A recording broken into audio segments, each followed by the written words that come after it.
એટલે વૈરાગ્યની વ્યાખ્યા શું એમ? વૈરાગ્ય એટલે અણગમો. વૈરાગ્ય એટલે અણગમો સિવાય, એટલે અત્યારે આપણી પોઝિશન એવી છે કે અણગમો કરીને, એટલે જેને વૈરાગ્ય કહી છે એ અણગમતી વસ્તુ છે કે એ આપણને સમજતા નથી. આપણે જે કહેવા માંગીએ છીએ આપણને એના પ્રત્યે પ્રેમ છે, એને મારા પ્રત્યે પ્રેમ નથી. આ બધી વસ્તુ આપણે કરવાના છે. એટલે શું હતું કીધું તું? ના, વૈરાગ્ય નહીં આવે. હજી આપણે જે અંતઃકરણ મન બુદ્ધિની જે જગ્યાએ છીએ ત્યાં વૈરાગની વાત જ નથી. એક છેડેથી બીજા છેડે જાય. એટલે રાગ હોય તો દ્વેષ તરફ વયા જાય, અને દ્વેષને આપણે વૈરાગ્ય કહીએ.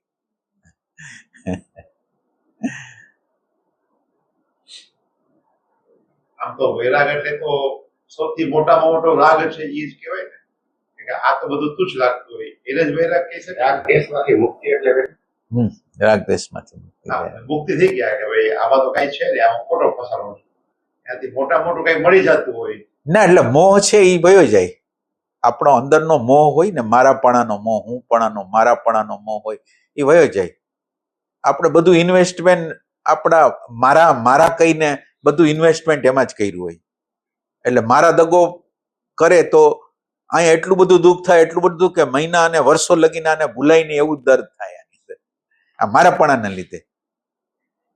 એટલે વૈરાગ્ય છે એ અભ્યાસનું પરિણામ છે. આ આપણે સમજવાની જરૂર છે.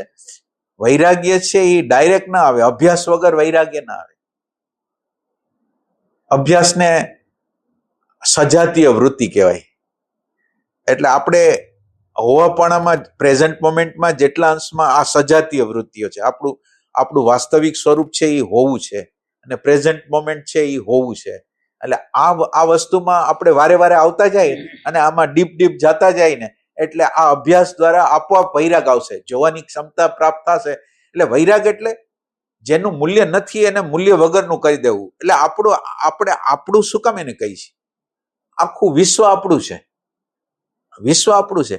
અને આપણે પ્રેમને લિમિટેડ શું કામ એને કરી?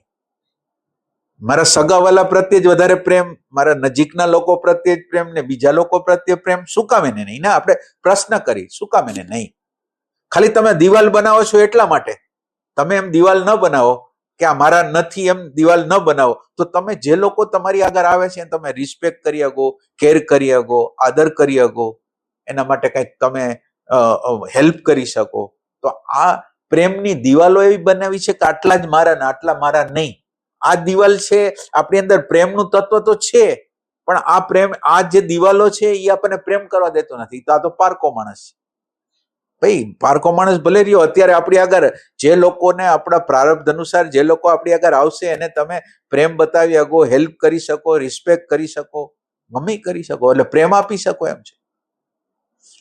પણ આપણે પ્રેમ આપવા તૈયાર નથી. મારાનો વિસ્તાર નાનો છે, આટલા જ મારા છે.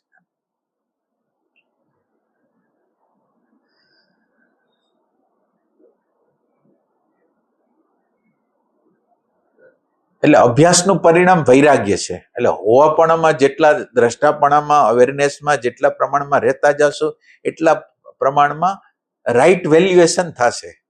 મારા શબ્દનો ઉપયોગ જ નથી. આ પંચમહાભૂતનો દેહ છે. હવે એ કુદરતનો છે, આપણો તો નથી. તો પત્ની હોય, બાળકો હોય, મા બાપ હોય, એ પંચમહાભૂતના છે. એ કઈ આપણા બાપડા નથી.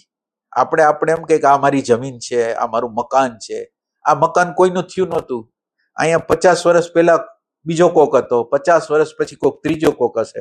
આ કોઈની માલિકા, ખાલી આપણને એવી ભ્રમણા થાય થોડા સમય માટે કે આ મારું છે.